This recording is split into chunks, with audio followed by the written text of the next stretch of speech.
Hello, everyone. Welcome to another live She Knows Arsenal, another Monday morning show. It's Monday morning for me. It may be afternoon already for you. So, yeah, thank you guys so much for tuning in. I always feel like I like the darker mood, but I feel like it's too dark for you guys. Hold on. Let me turn that on. Give me 2 seconds. Let's turn that on. Let me turn on the big light. So annoying. Yeah, I feel like that's better for y'all, even though I'm always like, make it dark. Anyways, on today's show, we're going to be discussing Madrid preparing for a loan in January for Arda Guler. Arsenal are said to be in the mix, so we'll talk about that. I also want to talk about the Isak links that are continuing to persist amongst his, contract negotiations with Newcastle. Can it be done? You guys know how I feel about it, but it's persisting. So I will persevere with shows around this topic until it's no longer a topic. And also, Mateus Cunha as well as João Pedro both had. Hey, Beckham. Beckham. No. No. He's looking at me like, why would you tell me no? Because you're doing something you're not supposed to.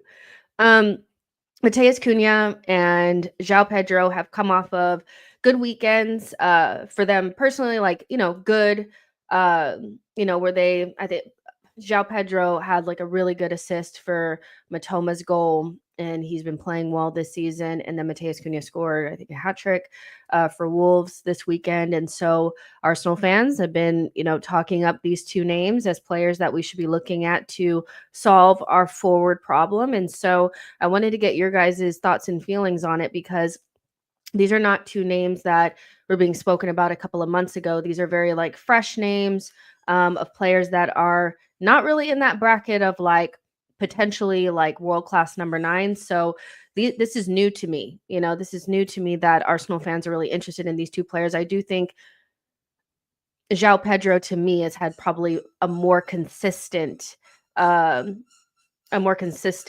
of like vibe, and then Mateus Cunha is kind of coming up now. So I want to know what you guys have to say about that because yeah, those are new names, and they are Premier League players, and you know how we do. We love a Premier League player, So yeah, make sure you guys are smashing the likes. Of course, they're gonna start playing with that squeaky toy like the minute I go live. Can you like any other toy but the squeaky toy? Um, but yeah, let me know how your guys' weekend went. I did watch the Manchester United game. You guys know I'm their biggest op. There's not a bigger Manchester United hater on this planet than me. And I did enjoy that the Amorim era started off with a draw against Ipswich and them not playing well. That was tasty. But Liverpool did what I think all of us kind of expected them to do, which was beat Southampton. Southampton are not a good side. They're bottom of the table. Not sure what people were expecting, but I fully expected them to win that game. And even though it was probably more difficult than Liverpool would have wanted, I feel like it was always pretty certain that they would win the game, even if they went a goal or two down. So that didn't really go in our favor. And then Man City had fifth loss in a row. Another loss to Spurs, the second one on the season. Spurs always beat City, so I'm not surprised that they got something, but I think the manner of the loss is something that Manchester City fans are not used to. They're not, especially online Manchester City fans are not used to what they're watching. They're probably not entering their banter era. I feel like it's too soon to say that, but they're definitely entering into something that they probably never felt before. So yeah. Um, so City dropping points is good, but Liverpool are still 9 points ahead of us, and so yeah, we have to hope that they start dropping points. But the way that things are going, they could almost have the league wrapped up right after Christmas if it continues on like this. So, because once we get beyond Christmas, if they're still like 9 points ahead, I just don't see how they dropped those points. I mean, the only team that's ever kind of like flopped it from that far ahead has been us, so yeah. But yeah, let's see what you guys are saying. Just yeah. Um Man Cub of the North says IN ISNG suggestion of Salah is interesting. Bropro says someone said, "How's your bogey team? How your bogey team is Spurs." I mean, it's just crazy. Like they always get something. And it just wasn't to me, it just wasn't surprising that they got something because not only are Manchester City in really bad form, but it's just the only time that they didn't get something was when it would have helped us last season. So, yeah, I think it's pretty, like Spurs are just that kind of team. They'll lose to Ipswich and then beat Manchester City. So, yeah, but their bogey team being City or bogey team being Spurs is crazy because if they ever came to the Emirates and scored 4 goals on our head tops, I would be on Mars. Like, my head would just be just gone, you know? So, it's just yeah, but I will say that one player in particular that I do think that, when I think back at the links that we've had over the years and, players that we may have missed out on that weren't like the big names, not like the Suarez's and stuff like that is I remember once upon a January, we were linked to Kulusevski, and he is an Arsenal fan, and I was telling a friend this the other day that I just feel like I'm not gonna say he's just like KDB, but I'm gonna say that he has qualities like KDB. And he's having a really good season. Everybody's talking about Palmer. Palmer is having like an okay season, in comparison to it last season. But I think when you think about players like I know Kulusevski is like a winger, but he also plays in the 10 creative attacking mid players. I actually think Kulusevski's having a better, season than him. So, yeah, I actually think he's a really good player. Probably the only player that, if I wanted to get somebody off of Spurs, I'd probably go get him. I think he's a good player, as painful as that is to say. Nico says Kulu best 10 in the Premier League, in the Prem this I think you mean this season. Jagoon says, imagine your city being owned by Spurs. Simba says, do you think the Guler rumors are true? We'll start there. Make sure you guys are smashing the likes. So Arda Guler is not getting the playing time. I feel like hold on, somebody's sharing a post with me. Um, um Arda Guler is not getting a lot of playing time at Real Madrid, and so I think here's a couple of things that it's really at this stage it's really easy to link Arsenal to you know failing Manchester City players. It's easy to link us to you know players from Real Madrid that aren't doing well because that pipeline has already kind of been, paved. Like we know we've seen that before. So obviously people would assume that we'd be interested. Then you have, the over that period of time, we didn't have a lot of creativity. So, it was kind of like, of course Arsenal should want Arda Güler, kind of thing. But we are being more heavily linked to him now post that winter international break. And the reports that are, going around today are saying that Real Madrid are preparing to loan him out in January, which is probably the best for his progression. He's not going to get that much playing time with all the stars that they have. And so it's best for his progression to probably go on a loan. Aston Villa, AC Milan, Juventus, and us are all open to bringing him in. And so it's just a matter of who can probably provide the best environment for him. Arsenal don't typically loan players that they don't view that they can get in the long term. And I just wonder, um, I just wonder if we're the right place for him to go just for like 6 months. Can we just give him a place to go for 6 months? Is that what we need? Are we going to offer him the best platform? Maybe AC Milan would be better. Maybe Juventus would be better. You know what I mean? And so you also have to think about like the physicality of the Premier League and players that have had that small stature. Um, sometimes do struggle. So from the flip side, it's like, are we the best place for him to go, or is it just like a historical thing because we typically do get these out of favor Real Madrid players? Are we just somebody that are like in the mix? Um, you know, so there's that. And would we be in a position to Beckham? Can you like just for a second just not be the loudest dog on the planet while I'm doing the stream? Hello? Can you? He's just the loudest dog on the planet right now. But yeah, I wonder if we're the best platform for him and whether or not Arsenal would want him if they didn't feel like they could get him full time. And then also like the impending like Xabi Alonso coming into Real Madrid. I can't imagine a manager like Xabi Alonso not taking to Arda Guler. So with a potential managerial change in the near future, and Arsenal maybe not being able to get him full time, would we want to get him for 6 months in a season where, we've already seen that Arteta has not really utilized the other creative player that he had when Odegaard was missing? Where is he going to play? You have Raheem Sterling, who you brought in on a loan, that's playing on both wings. Um, you have Ethan, who you need to bet into the side. Where is he going to fit in?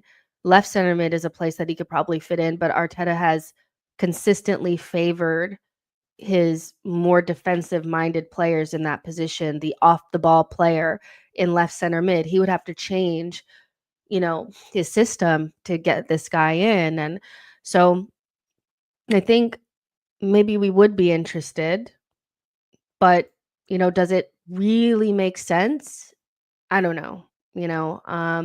But Arsenal have open talks with out of favor Real Madrid star Arda Guler. According to reports in Spain, the 19-year-old has only started 2 games in La Liga this season and is looking for a move away in January in the hope for more regular minutes.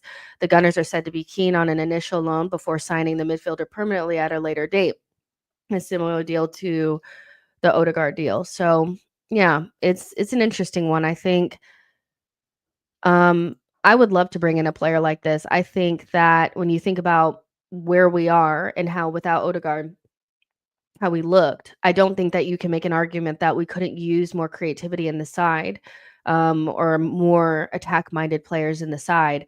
Um, Last season, we had Emil and Fabio in the team as well as Odegaard. So there's space. I think the idea that Arda Güler instantly stops Winery from progressing is a little bit more just based on, you know, the way Arsenal operates versus how Arsenal could operate. Um, there are opportunities to develop these younger attacking midfielders at Arsenal.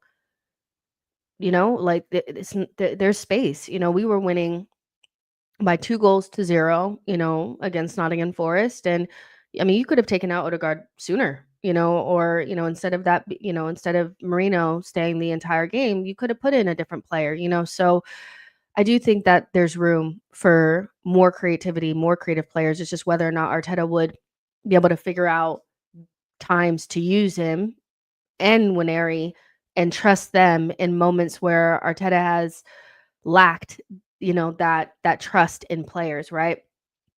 Um, so yeah, I think there's plenty of room. Under Arson, we always had like 5 or 6 in the team. There's always room for another attacking midfielder that can also play on the wing. It's just whether or not you can actually modify your system to let them cook. Arteta really has struggled to figure out how to use Emil and Fabio, 2 players that not only can play attacking mid but can play on the wing. He really struggled to get them kind of going, at a later time, beyond, Emil's like first season or second season.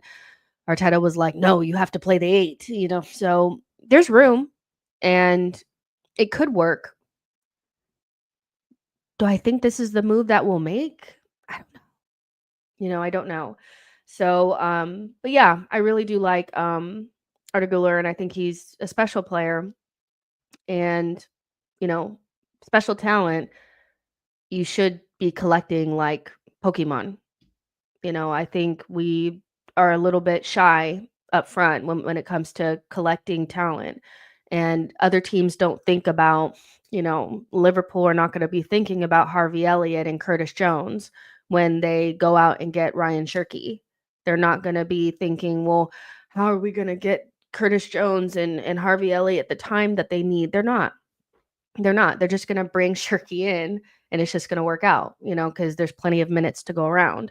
So, yeah, I think there is room for this player. I would like to see him come in. I just don't know if Arteta has the ability to walk and chew gum at the same time to make sure that he can develop these younger attacking midfielders while having the pressure of needing to win things.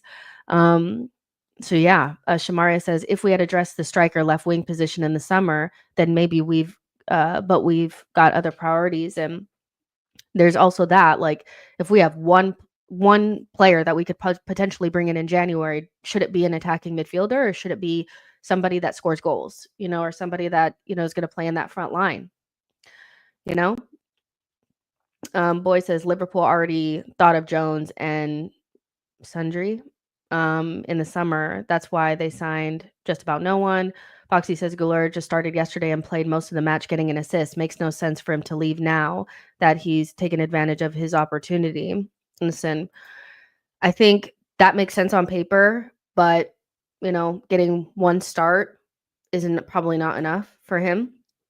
There were times where Emil got random starts, and did relatively well, and he still didn't start for like the next 3 or 4 games. So I think it's about consistency of minutes. I know there's like this, well, why would you go from our Real Madrid's bench to Arsenal's bench? But if we can provide him a better platform and more minutes than Real Madrid can, then I don't see why he wouldn't, want to do something different.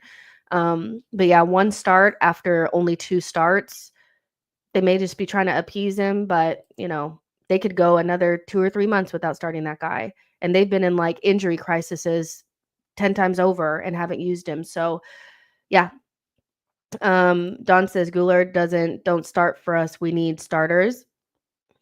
Potentially. Shamaria says, "If we had addressed the" oh, yeah, I read that. Vig says, "People out here chatting about Waneri and Marino's position when Marino is the only out and out 8 in our squad, the fuck?" Listen, I think, you know we've never really been under Mikel, we've always been in a position where we've had starters and bench players, and now we've kind of gotten to this mindset where there can't be multiple good players in a position, and I feel like we need more talent in the attacking mid and winger and striker positions. I really do. I think we could use at least one more attacking mid, um, and you know, a striker and a winger. So I wouldn't just, it all depends too. Like, is it the case that if you can't bring in a left winger or a striker, that's of starting quality? Because remember, we're talking about the January window here. And so for people that are like, well, we only need a left winger or a striker, we don't need an attacking midfielder, and we need one that starts. If you can't go get Isak in January, which you're not going to get Isak in January, if you can't go get, like, let's say your dream is Liao in January, because you're not going to get him in January, would you still turn down Guler because he's just not the player that plays in those positions? Because the type of signings that you guys are talking about are the types of signings that you kind of only do in the summer unless something special comes about. The idea that Newcastle fighting for European qualification are just going to be okay with giving us Isak or, whatever left winger you're looking at that's of starting quality, let's be real. So if we're trying to underpin our squad and we don't want to put ourselves in a position where we're signing, Trossards and Jorginhos, no offense to those players, just to fill those gaps, maybe you do bring in a young player that, just needs development to get something else in the squad that you still do need. because just because we need a left winger and a striker doesn't mean we don't need more creativity in this team. We've seen what we look like without Odegaard. It's not pretty, and I don't think Winery solves all of those problems. So, yeah, I think just because you need a left wing and a striker, like you're not going to get Isak in January. So does that mean that you don't address the other positions that you could potentially address? Yeah, Simba says Arsenal fans are weird about Rice now. They're saying he's a liability. Also, I'm doing a show on at 1 p.m. my time, which is 9 p.m. UK, and we'll talk more about that. About the sporting game, and Tierney is back in the squad for that. So that'll be more of like a Nottingham Forest wrap up, also sporting preview, and the selection headache that Arteta potentially has, because I've seen people say that Kai and Rice doesn't get into this team now, and I think that's really naive, because Kai and Rice were rested for sporting and will most likely start that game. But people that don't even like Marino are saying that Rice is going to have to fight for his position. And I just think that that's hilarious. Amina says, I think more creative outlet in midfield would be great. I don't want to see a situation where we play 3 DMs and we look clueless. And again, there's plenty of minutes to go around now. We have the Premier League. Guys are getting hurt every couple of games, so we could use one more person in there that does something different. Basically, like if we had kept Fabio, but Fabio was better, that player is useful in this team, because Marino can't do what Arda Guler does. Those are two completely different players. Winery's also a different player. So, yeah, one other thing I like about Arda Guler too is that he's good in dead ball situations. And one thing about Arsenal is we are not good on dead balls in terms of being able to score straight from free kicks. Also, the delivery sometimes is not the best, So, yeah, he would add something. But, a 6-month loan, would it hurt? No. Could it add something? I mean, we're talking about a special player too. We're not just talking about some bum. I really do think also when we talk about players from other leagues, Arsenal fans or Premier League fans can be a bit snobbish too. It's like, well, what can Arda Güler do for us? Almost everybody at Real Madrid gets into our team. There's like a small group that don't, but the vast majority do.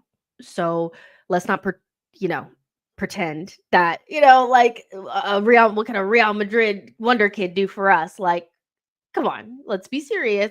We're not talking about Danny Ceballos. BroPro says we don't have enough creative players, but we turned down Guler. I mean, I don't know. I wouldn't, but there's a lot of there. There's a lot of I think feeling like we can only have one good player in a position. It's like, well, for a long time, people were asking why would we get a left center mid or a left wing. I think a lot of Arsenal fans have just barely gotten into the mindset that we need another left winger just now, because there was this feeling that, but we have Martinelli. He's not enough. Kai is not enough. Saka is not enough. It's not enough. It's not enough. Look at what we have going on at the back. First of all, we have 3 DMs and we have like a million left backs. We have like a million defenders, and we still are struggling to like keep, a good 4 or 5 back there. So we have space for another creative player, y'all. We really do. At least, I would take him even on a 3-month loan, or sorry, 6-month loan, and see what happens with them. Maybe we could, finesse it. But yeah, I'm with RD Beat says Guler is another level to ESR and Fabio. And I think the context around the player is different. We're not talking about just bringing in some random. We're talking about bringing in a top talent, and I don't think we have enough at the top end of the pitch. Johnny D says, love to see you laugh, even if it's sarcastically. Amina says, Jess, is this the time to sign a player that doesn't have a lot of experience, or do we need to go for a marquee signing and just win the league? I think my feeling on the league uh, is, the time to make those marquee signings was in the summer. And so do I actually think that, because when we're talking about players that can help us win the league or as a starter, we're talking about players that we're not going to be able to get in January. So, like, what marquee signing are we getting in January? I guess that's my question, and it's, in theory, it's just slap the money down, but I just don't think it's going to be that simple. If we couldn't do it in the summer, how are we going to do it in January? So I think what you have to look for is opportunities for players that can help you in one of or two of three, of these positions: attacking mid, striker, or winger. And he Guler at least gives you two of those three. Maybe not left wing, but he can play on the right wing. And for people that are like, well, Saka doesn't have a backup, he would help there. But yeah, I think it's obviously time to sign a player that is a marquee signing, but we needed that over the summer. So I'm thinking about the types of opportunities that you're going to get in January will be players that are out of favor at clubs where, good clubs, out of favor players at good clubs that you can get on a loan or for a small fee. Like, people are going to be knocking down the door for Shirky. That is an opportunity that you could probably get done maybe in January, if he's desperate to go, for like 30 million. That is a really good opportunity for a team that wants to just get an extra little bit of something special. So yeah, it's always the time to make those marquee signings, but I just don't see us going to Newcastle and saying, "Yeah, so we want your best player in January." I don't see us, going to even Wolves and asking them for Cuhna when they're struggling at the bottom of the table. So I think we have to be realistic about what kind of players you can get in January.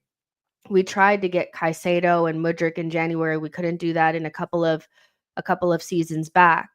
Um, And we ended up with opportunity type players like Jorginho, who is out of favor, Trossard out of favor. So if you can get a wonder kid that's out of favor at Real Madrid, I think you take it, even if it's like, where is he going to play? Make it work, you know? So G Star says João Pedro is better than Jesus.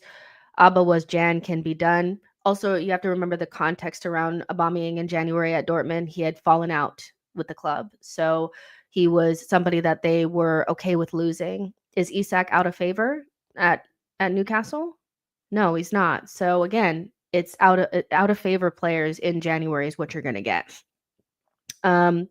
Let's see. Travi says, what you think about Brian Zaragoza? I think he's a baller. Is he the player that's on loan somewhere else that belongs to Bayern? I haven't watched him play. Kwame says we should sign Osimhen, not Isak. So let's go ahead and talk about that, because when I'm saying, like, just think about January windows, it's usually an opportunity. That doesn't mean that there's nobody to sign, but it's very rare that you're going to go take somebody's starter that they're relying upon to help them reach whatever goal that they want to reach in that season. So the likes of Isak are not going to be somebody that you can get. But somebody like Guler that's out of favor is somebody that will be linked to other teams from now until the end of the season, right? So yeah, we have to think about realistic, but also somebody that can add something to a group, and we know what we're missing. We've already seen it. If you just peel back that layer just even a little bit, without Saka, without an Odegaard, we are not good. We are not a good side. And so we're definitely not anywhere near where we should be, so adding a little bit of something extra in those positions, could help. Big Smoke says, how is Guler out of the ball and 50-50s? This is interesting. Before we're gonna wrap this up, because I do want to talk about the Isak situation, but Guler on the ball 50-50s. I do think you have to have a certain type of, something about you out of possession. But I do think we make almost a little bit too much of this dual monster nonsense. I don't think Fabio Vieira's main problem was that he was too small. I think he lacked personality and confidence.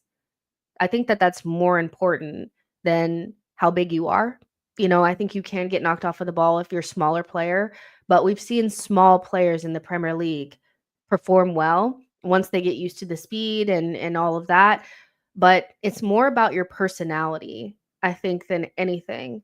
In the Premier League, if you're afraid to receive the ball and you can't express yourself, that's a bigger problem. Odegaard came to the Premier League and was getting washed. He was getting bop, boop, bop, bop, bop. He was getting knocked off the ball when he first got here, but he always had personality on the ball and would try to make things happen. And when I reevaluate, Fabio Vieira's time at Arsenal, I think he struggled more than anything to express himself more than anything. Um, I think the lack of physicality was actually lower on the list. And I think we make a lot of the physicality aspect in 50-50s. But if you're going to have players that are mostly creative, you kind of have to like compensate for that lack of physicality or whatever somewhere else, and I think that's kind of where maybe the likes of like especially when you put somebody in that left center mid, Arteta's made that left center mid position a out of possession, dual monster position. So anybody that plays that doesn't have those qualities is going to struggle because he doesn't change it and make them into like just like a number 10, or make like a Declan Rice or Partey or whoever's playing in the six have more responsibility out of possession. And so, yeah, I think I kind of feel like other teams have players like this in their team, or they have smaller players in their team and they do just fine. We're the only team that struggles to get smaller, diminutive attacking midfielders in their team to shine if they're not really good off out of possession. You know what I mean? So not everybody can be Odegaard. Some players are just good on the ball. And if they're good enough, you will compensate for that somewhere else. So yeah, Travis says he is a dual monster. Let's talk about Baliba in the summer as our left 8. I'll be so real. I think we're so obsessed with DMs and, players that play in those positions. I really think that we need to get more creativity and more something else. I get that Baliba is great, but would you want to spend whatever Brighton are about to ask you for Baliba is going to be something that we could attribute to a creative player or a striker or a left wing. And I just feel like spending more money in those same positions just feels like a waste of time and money. We always want another DM-ish 8 kind of guy. And it's like, I don't know. I think we need to look further forward, but that's just me. Let's talk about Isak. Foxy won't like this, but the rumors are not going away, so we're going to continue to talk about them. You know,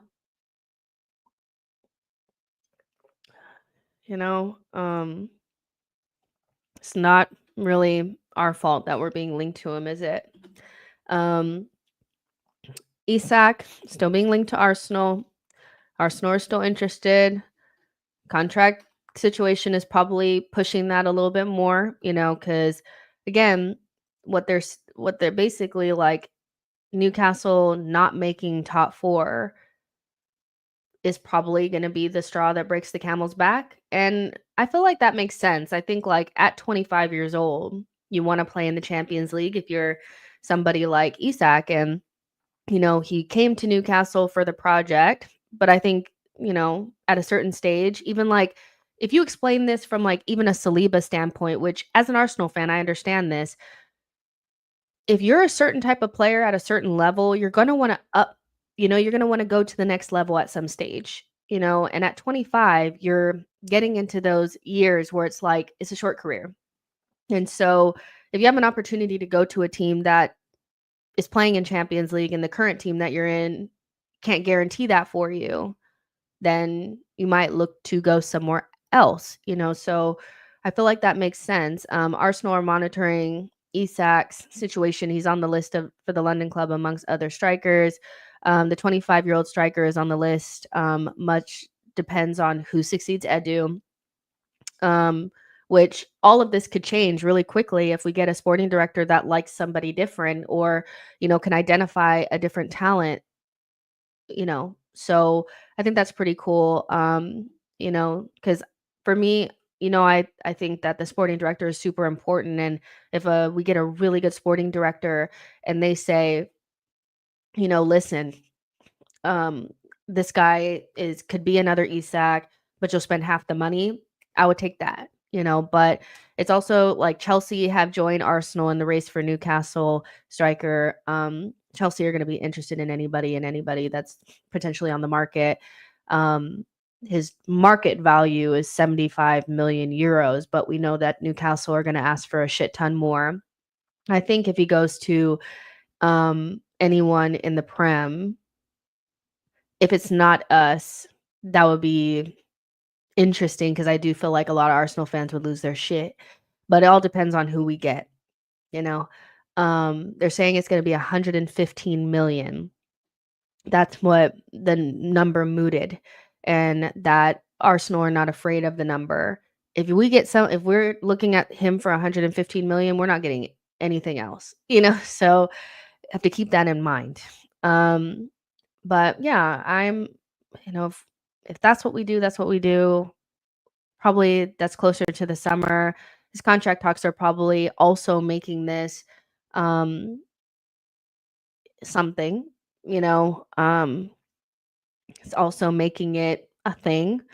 But this is a player that, is very talented, he'd probably fit right in. He's at the right age. Arsenal love they absolutely love a Premier League proven player. So, yeah, um, he's on the list, and whether you like it or not, he's there. So yeah. Mancoob says, I can only see Isak if lump sum and remaining amount is reasonable over time. ISNG says, is 115 a transfer record breaker? Possibly.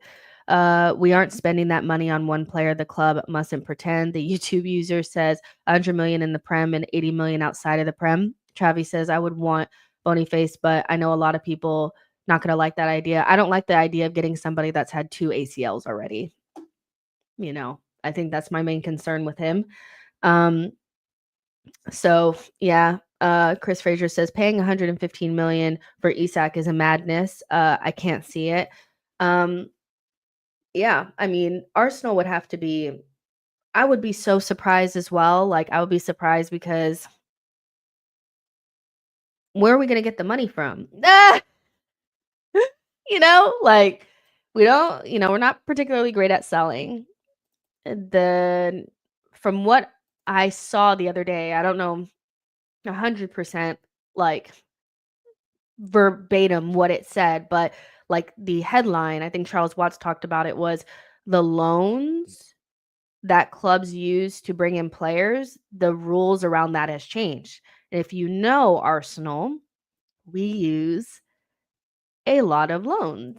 Um, I'm pretty sure Declan Rice was a loan. So how are we going to manage this? So now if we could sell 2 or 3 players at good decent fees, like if you could sell just throwing out shit, you could sell Gabby Jesus for 35 million to someone. You could sell, Zinchenko for 20 million to someone. You could sell, you know, whoever else, one more player, for a decent fee.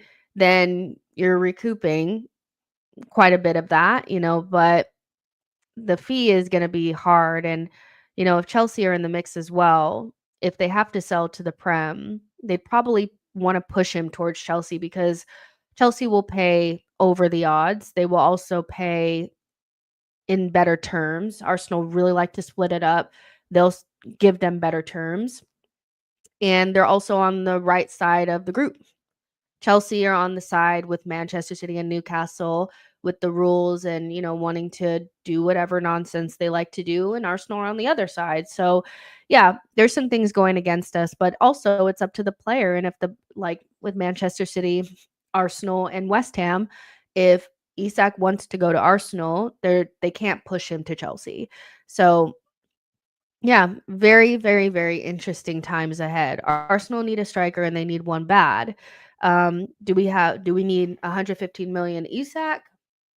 Uh, you know, I'm kind of like, let's see what the sporting director has to say. But yeah, BroPro says personally, I'm prioritizing a player like Kudus and Eze and find a decent price striker. How do you guys feel about that? Kudus would fall into the category of an out of favor player, but he has a release clause on him of 85 million, which is a lot. So Eze is probably a player that is dying to get out of Crystal Palace, so those are players that would potentially be available, maybe not in January, but in the summer. Those are two players that you could potentially bring in. Um, you know, I like Kudus, and Biggs is saying he's had a really poor season, but West Ham have been diabolical and he's not getting along with the manager. And so um, I wouldn't take much stock in this, whatever's happening with him this season. But an 85 million jump from the 40 million that we could have paid for him just feels very stupid. I feel like because that would end up being the only thing that we get. So could you not get Eze instead? You know, get Eze instead for whatever they were asking for, like 60 million. And maybe it's not a release clause because I think it was a release clause this past summer, but it won't be a release clause this coming summer. So what about Eze instead of Kudus? And then you could still get a striker. Would it be smarter for instead of spending, mortgaging our lives on Isak to go get a João Pedro and an Eze over just an Isak? Because in reality, Isak means nothing else. And you guys know your club down, know your club. They're going to get one thing if they have to spend upwards of 85 million on one player. So think about that. Now let's talk about Mateus Cuhna or João Pedro. These are not necessarily players that we are linked to, but these are players that are doing well in the Premier League that are better than Jesus.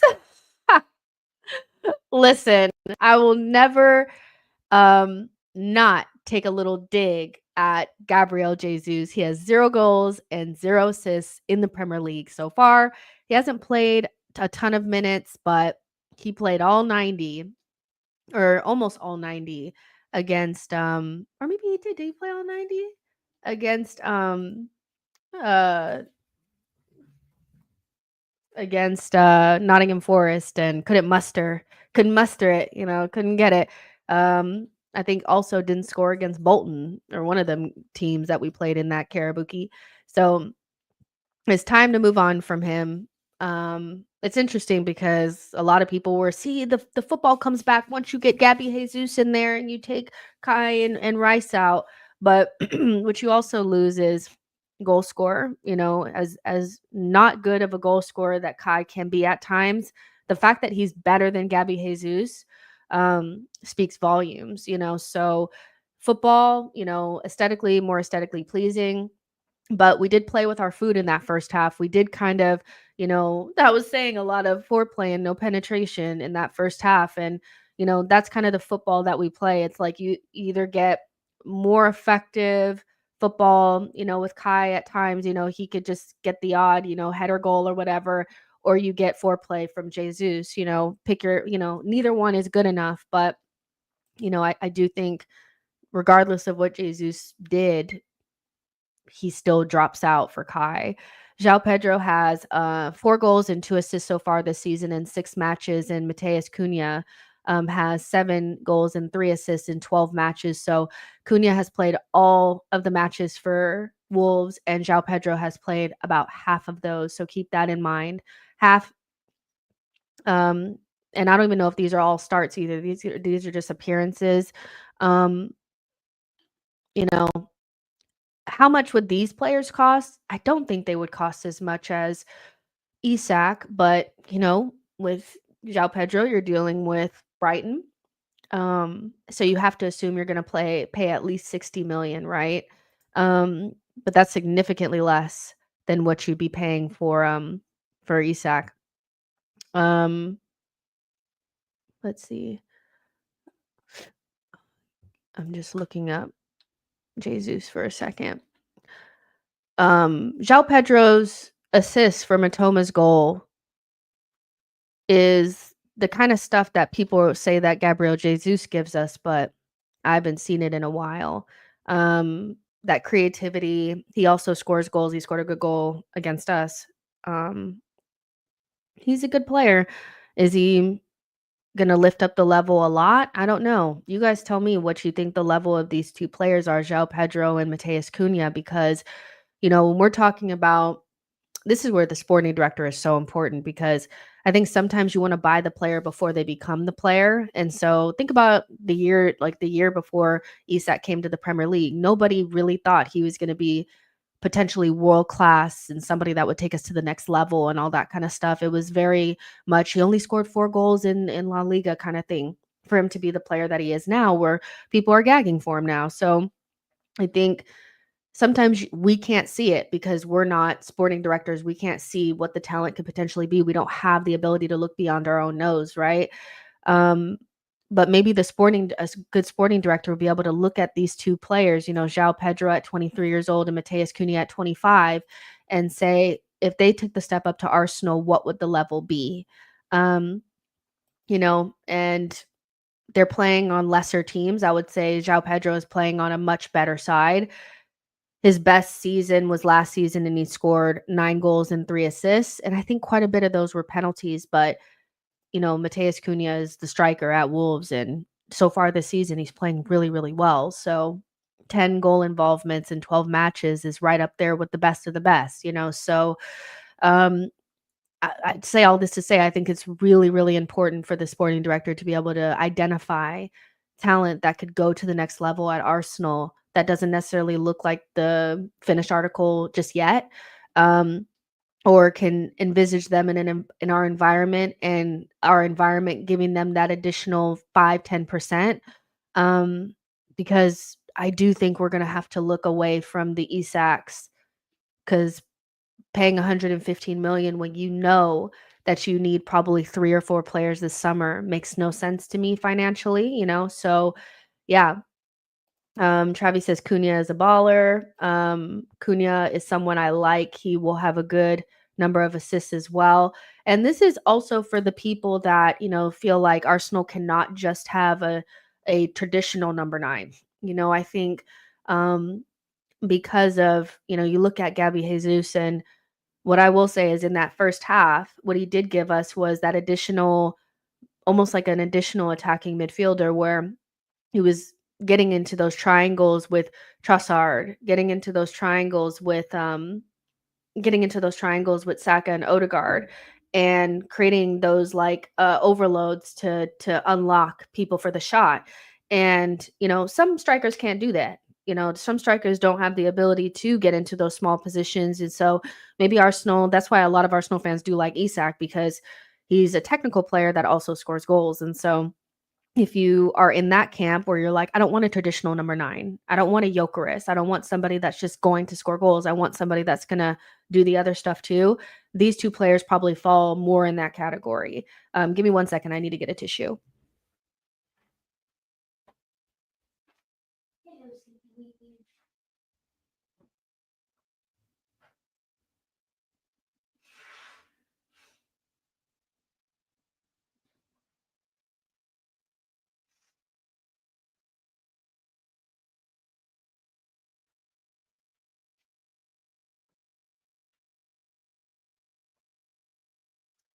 Yeah. So that's for that camp, that group of Arsenal fans that are like, we cannot just have a number 9. We need to have somebody that creates too. These players, I think, fall into that category, for sure. Let's see what you guys are saying. Halftime Hook says if we could grab Cunha and Pedro, that would be ideal. better January deals and could still give us room to go big on Gyökeres or Isak in the summer. I feel like you can't do both though halftime. I think that's too much, you know. I think you do one. I think you're only going to get one striker. Um and can either one of them play on the wing? But don't we want like a traditional winger to come in? So I don't know if we could do both and then still go for Isak or Gyökeres in the summer. I feel like one, we're not getting, Cuhna in himself is going to cost you at least 60 million. Pedro is going to cost you 60 to 80 million. So where's the money going to come from for Gyökeres and Isak? And how does that address the wing and also attacking mid? So I think what we want to do is improve upon Jesus, um, but with a player that's going to start over Kai Havertz. I feel like that's what we're looking for. And that player kind of has to be able to do it all, kind of has to be able to create and also needs to be able to score goals.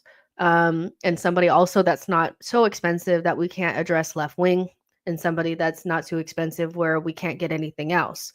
So, yeah, take your pick of one of these two because they kind of both fit in that category.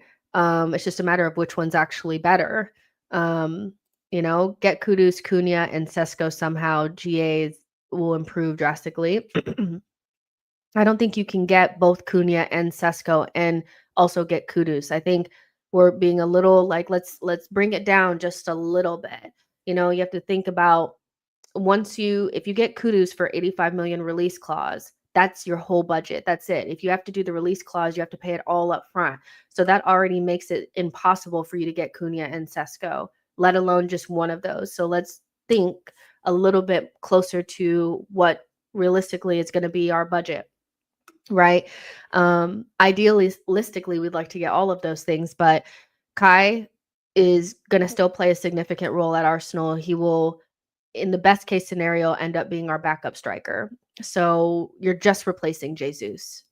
That's it. You're just replacing Jesus with a striker. And then Sterling is going to be replaced by a winger. So those are the two positions you're looking at. You're still going to have Saka. You're going to still have, like I said, Kai Havertz is going to be there. Trossard's getting a new deal, and you're also going to have Martinelli. So those two positions to fill. One of those is replacing Sterling and getting the player that we were meant to get last summer, and the other player is replacing Gabriel Jesus. So getting 3 attackers doesn't really make sense when you know that Kai Havertz is still going to be there. If that makes sense, So we have to be a little bit more realistic about what that budget is going to be like, especially considering we don't sell well, and then the loans are being able to use those loans that Arsenal use is going to be difficult. BroPro says Kudus is so enticing because he won duels like crazy. Kudus also solves quite a few issues of being able to play multiple positions. He can play on the wing, he can play 9, and he can also play in midfield. So thinking about getting more bang for your buck, Kudus solves a lot of problems. But what kind of money does that leave for a striker? Or will Arsenal just not get one because he can play a number 9? If getting Kudus means we don't get a striker, I don't want him, because I don't want next season to be Kai Havertz starting at center forward for Arsenal. I think we need somebody else, so you have to think about the pieces at play. I think wages also come into the fact that Kai's on the wages that he's on means that instantly we can't just ignore him and act like he doesn't exist within the squad. So like I said, the ideal scenario is for him to start. If Kudus comes in and he's kind of like the guy that's going to fill in all those positions, then Kai's going to be starting for us. And personally, I just don't think that that's how we can start next season. I think he needs to go to the bench. So yeah, Amina says, how do you feel about Matoma as our left wing option? I love Matoma. I would have bought him 2 seasons ago. I think he is just a little bit more refined than Martinelli. Martinelli gives you pace and, intensity, and when he's on it, the finishing. But I feel like we need somebody that can do a little bit more than what he offers. I love Matoma. No, he doesn't have a 15 goal per season. He doesn't have a 15 goal season like Martinelli does, but if you actually have a striker that scores goals, those things don't matter as much. You need players that can create. Um, and he creates well. He's good at taking players on. He's more than just like hit it past you and run. He can do that, but he can dribble beyond you too. And I think our left wing needs to be a little bit more refined than what we have right now. But do y'all really want to deal with Brighton again?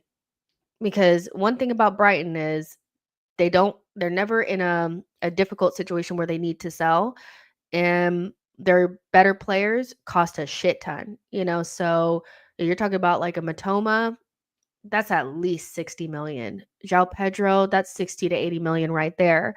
So you're probably only going to deal with Brighton once in the summer. What player do you want from them? But you go get like a Cuhna for, let's say you get Cuhna for, let's say on the high end, like you get him for 70 million or something. No, it wouldn't even cost that. I don't think, like 60 million for Cuhna. You could still probably go get somebody from Brighton. So I'm just thinking like, realistically, when you look at these players and where they're coming from, you know who you're dealing with.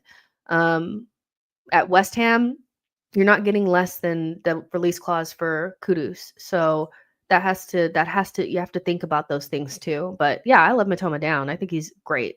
Boy says Matoma would have been a better signing than Trossard simply because he would have taught Martinelli his doctorate on dribbling. I agree. I think, but we were never gonna like once we couldn't get Mudryk, we just decided we wanted to just get a stopgap. So, but Matoma is brilliant. I think he's really, really good, even though like the goals, like I said, the goals aren't really like what people want, but the only reason why we want a winger to score a shit ton of goals is because our striker doesn't, so solve the striker issue.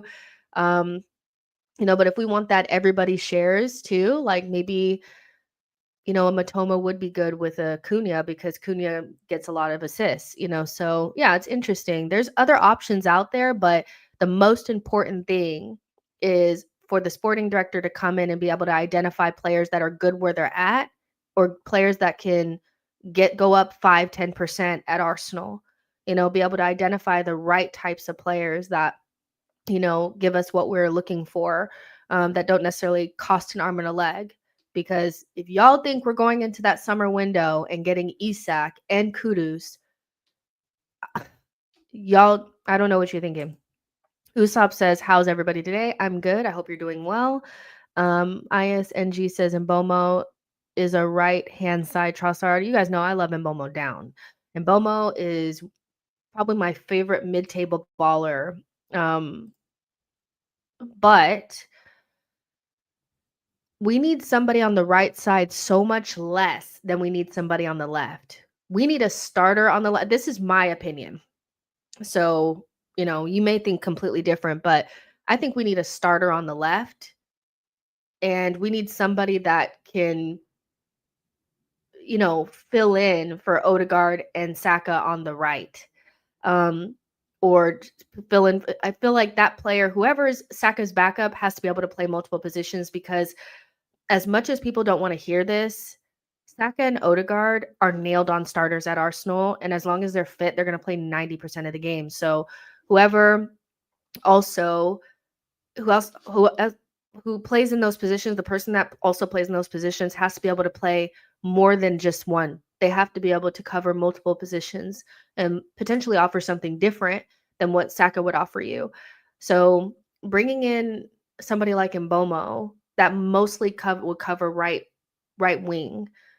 He can play through the center, but like I feel like he doesn't really solve the problem that we need. People that feel like our main issue is that we don't have a backup for Saka, I think are being disingenuous, because we need a starter on the left and we also need a starter through the center.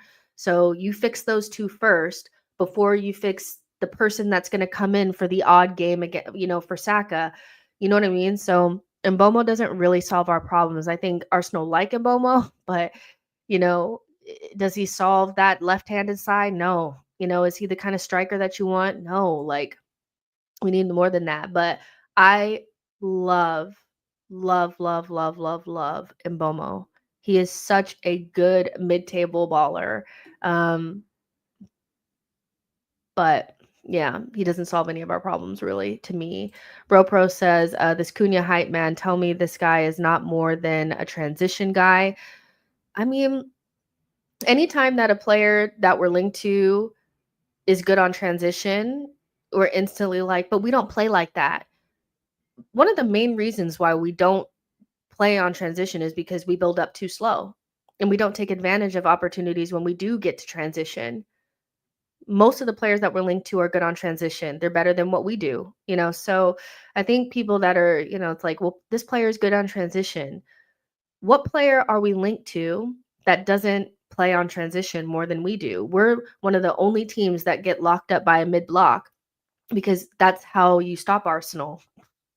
That's how you stop Arsenal. You stop Arsenal by stopping us in the mid block, but most teams, they have more transition opportunities because everybody wants to play a high line. Very rare. It's very rare that teams sit in a deep block, against anybody other than us. So most players that we're going to be linked to are going to have a lot of clips of them or moments where they play on the transition. We don't get a lot of those because, one, we're not good at it, and we don't take advantage of opportunities when we can play more direct. Simple as that. Iris says Matoma takes us up a level. We're just never linked with him. It's weird. Imran says, Jess, in my opinion, you are correct. The left-hand side needs fixing. Martinelli upgrade needed. I'm not saying we don't need somebody on the right. I do think we need somebody on the right, more somebody like if it's not Ethan, then it's somebody like an Arda Guler, somebody that can do both Odegaard's position and Saka's position, because having somebody that only fills in for one of those players to me is like a waste, because those two guys are going to start almost every single game, yeah? But that is much less of a priority than that other side, because that side doesn't even click like the right hand side, so left wing is so important. I think it's so important. And getting a left winger is, to me, just as important as getting a center forward, because right now Saka and Odegaard are creators that are being asked to score lots of goals and need more support, and their numbers would be even higher if they had players through the center and on the left that scored more goals. And I think they need help. So those two positions need looking at.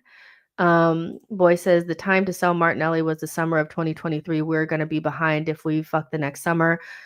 The thing with Martinelli is it's all about whether he loses that pace. I think once Martinelli loses the pace, the pace goes down even slightly, where he's so he already looks slower. So yeah.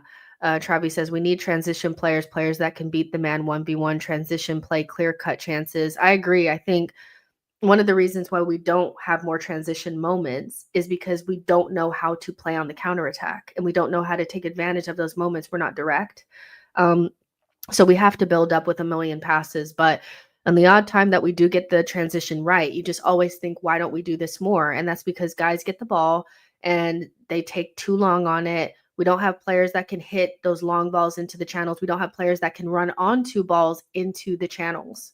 We don't, so the idea that we won't be able to use transition players, doesn't make sense to me. I actually think the main reason why I'd like Isak is because he's good on transition, not for any other reason.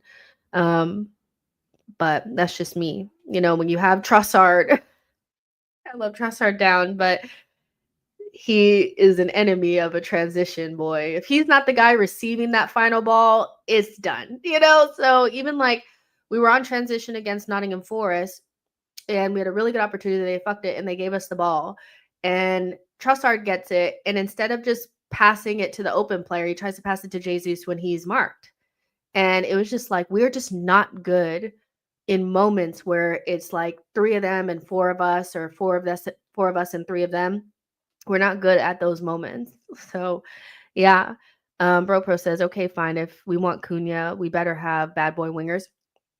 I'm just saying that we have to look outside of just getting Isak, because if Isak costs 115 million, you're not getting a winger, you know? You're not getting a winger if you get Isak for that amount of money. So, you then you have to look at players that are gonna cost less, and, we could do a lot worse than Cunha and João Pedro, because at this very moment, they're miles ahead of Gabriel Jesus. And there's better strikers at the moment than Kai Havertz as well, So I think when you think about our situation where we don't even have a striker, we don't even have a recognized striker in our team. Think about that. I mean, you could say Gabriel Jesus is a recognized striker. You can say that, but most people don't think of him as a good one. He's a false nine. And then you have Havertz that's supposed to be a midfielder. So we don't even have a recognized striker. So I think, obviously you want to bring in the next Thierry Henry if you can, but we could do a lot worse. We're doing it now. Usopp says, "What do you think of Harvey Barnes?" I don't think of Harvey Barnes. I think he's a good player, um, but he's probably where he should be. I mean, what do you guys think about Harvey Barnes? I think he's where he should be. Um, Good player, but I've always looked at him as like that Leicester-y Newcastle level, so I don't really think of him as like an option for us. But yeah, Propro says, if we're gonna sign another link-up merchant like Cunha, we need a top class wingers. I mean, Cunha at the current moment has 7 goals and 3 assists. So, calling him a link-up merchant when he has, I mean, he scored a hat trick, something that only I feel like Nketiah has done for Arsenal in like 10 or 15 years. So, you know, calling him a link-up merchant, I feel like it's just he's not the player that I want. So I'm gonna say he doesn't score goals when he kind of does score goals, So yeah. ISNG says, really makes you think how Sesko and William are available for the same price as Isak. Sesko. Who's William? Nico Williams? Really makes you wonder how Sesko. I mean, Sesko, and if you're talking about Nico Williams, they're not in the same price bracket as Isak. Isak is double what either one of them would cost you. Sesko is still this summer going to cost 55 million, and Nico Williams still has that release clause. So it may have went up, but Isak is double. And the main reason why he's double is because he's in the Premier League and he's going to end up getting sold to a Premier League side. So Isak outside of the Premier League is not a 115 million pound player. Most players that have gone for 100 and something million is because they've been sold to a Premier League side or were sold by a Premier League side to another Premier League side. So yeah. I'm saying getting them combined. Oh, gotcha. Yeah, it's basically just that. It's just they're outside of the league, and that's why, again, a sporting director is so important for us. Because if we could get 2 players that take us to the level that we want for the price of whatever player that we were going to spend all of that on, one, that is the value of a sporting director. And it may not be the names that we're looking for, because I know we're obsessed with names. We want somebody that's going to make rivals really look and say they're being serious. But over the years, you've seen teams be able to bring in players that didn't have names and make them into household names. That's the Salahs, that's the Manes, these players were not household names, so I don't think, and that's because they had a good sporting director that knew what the fuck they were doing. And so it's not all about just getting the most expensive player from another Premier League side. Sometimes you need to be able to identify, again, a player that in our environment can go up the 5-10% and become the type of player that we need to go up to the next level. That's, to me, so much more important than just spending a shit ton of money, because we've done that and we've gotten different, but not necessarily better, so, um, That's where I'm at. I mean, it says, I wish we had vast attacking options like Chelsea. I look back to that game and I kept on wishing we just had a proper bagsman or a player that could change the game. Well, this is kind of why I don't believe in this whole like, oh, well, if you bring in Arda Guler, then Winery is done, or we can't buy a left wing. What about Martinelli? No other team acts like us. No other team has a difficult time stacking talent in multiple positions. Um, there's always going to be players in your team that start no matter what. Every team has that. Every top team has players. If they're fit, they start. But you should be able to interchange those other positions easily, and have good talent behind the main person. You shouldn't struggle to give them playing time with all the minutes. Like, the amount of games are going up. So how do you not have minutes for these players? That's an Arsenal problem. Um, Other teams have, like, even you look at Brighton, like, take Chelsea out of the equation. Take Chelsea out of the equation because you could just say that they just like buying talent. Brighton have João Pedro, they have, Matoma, they have that Reuter, I think, or whatever the fuck, Jorginho Reuter, I think his name is. They have them players, and then they have Adingra and Ferguson and other players behind them that are also very talented. If Brighton can build and stack talent in multiple positions outside of European competition, why are we pretending like we don't have the games or the bandwidth to do it? It's all just bullshit. We have the ability to bring in these players. It's fine. Reese says Alex Baena is who we need. I love Baena. Listen, if we get like the sporting director that comes in, I really want them to look at La Liga. And maybe it's because, I create content for La Liga, so I look at that talent more often. But if you just look at the fact that like they dominate at every age group and they've dominated at the senior level for like the last 2 or 3 years, the talent is in La Liga. That's where the talent is. It's also in France. I think Ligue 1 also has a good track record of having good talent that does well in the Prem. But when you're looking for like players with the technical ability, it's in La Liga. That's where it's at. And so whenever we're linked to players that play in that league, I'm happy because I'm like, yeah, like that's where it's at. Baena is a player that I love down. I would love for him to play left center mid for us. It won't happen, but Alex Baena, we're also linked to, his name is escaping me now. We're also linked to the guy from Las Palmas. Let me pull him up. Because he's the type of player that like other teams get, and we're like, well, why weren't we in for him? And it's like, because we don't go and get this type of talent. Alberto Malero, he's a really good left winger. He's been linked to Liverpool. He's 21 years old. He is like light years ahead of Martinelli on the technical side. I would take him at Arsenal. There's so much talent in Spain. They can barely like deal with all the talent that they have at multiple levels. And so like Baena is a player that I think would take up, like, in terms of being able to find those passes into the final third, he's got it. He's young, he's talented, he's technically gifted, he's great. Moliero has 4 goals on the season. He's 21, he's young, but he like starts for Las Palmas. He's probably their best player. And when you watch him and then you watch Martinelli, it is light and day in terms of being able to get past your marker, being able to solve problems from a technical perspective.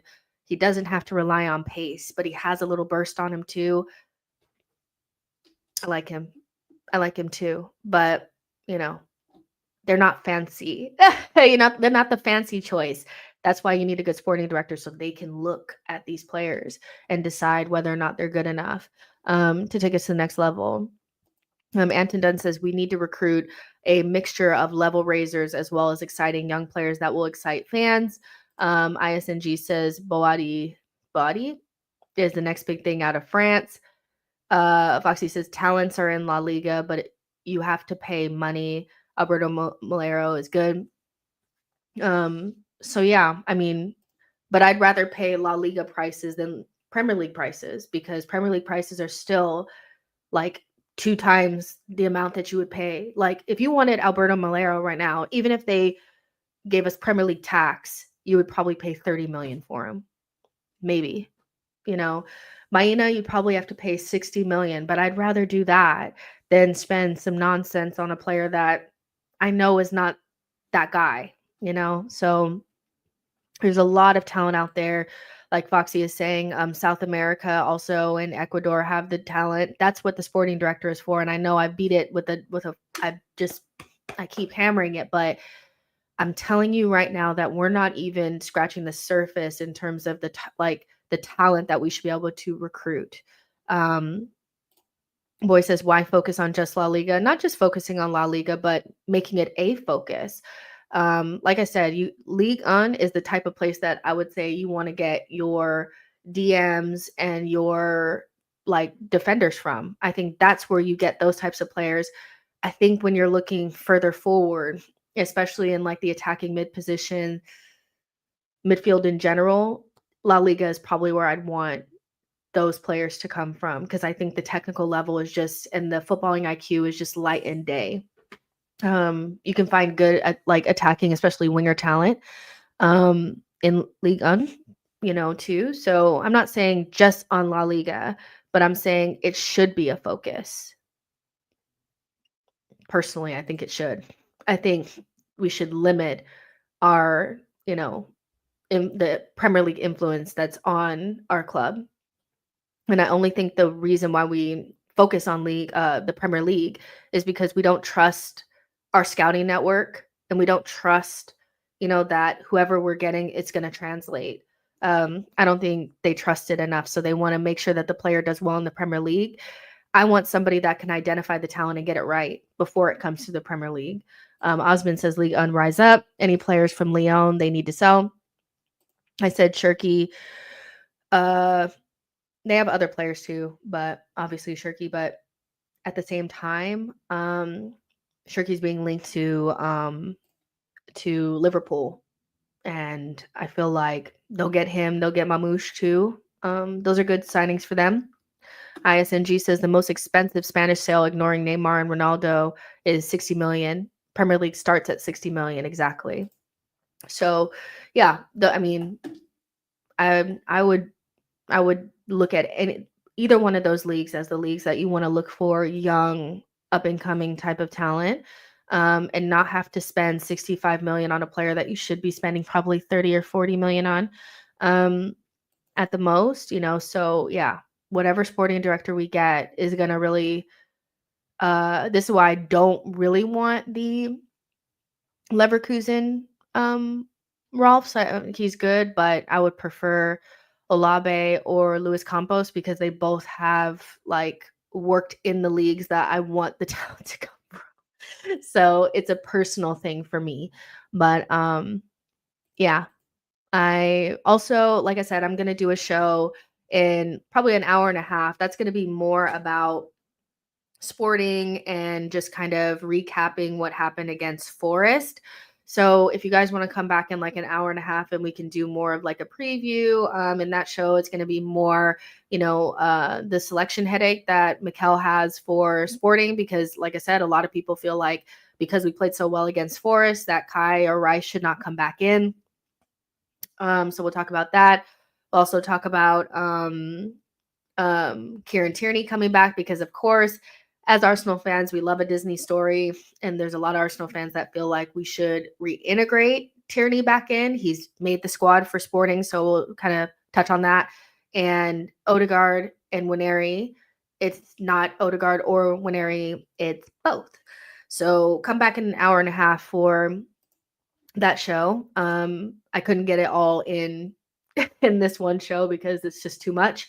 But I'm also going to be on Judge Mo's show later on this week, I think on Thursday. So Thanksgiving morning, I will be on his channel. And then me and Dan Potts are going to collaborate on 2 shows. So there'll be other stuff for this week. So make sure you guys have your notifications on, like this show, like this video, subscribe to the channel, and I will see you guys on the next one. An hour and a half. Bye, guys.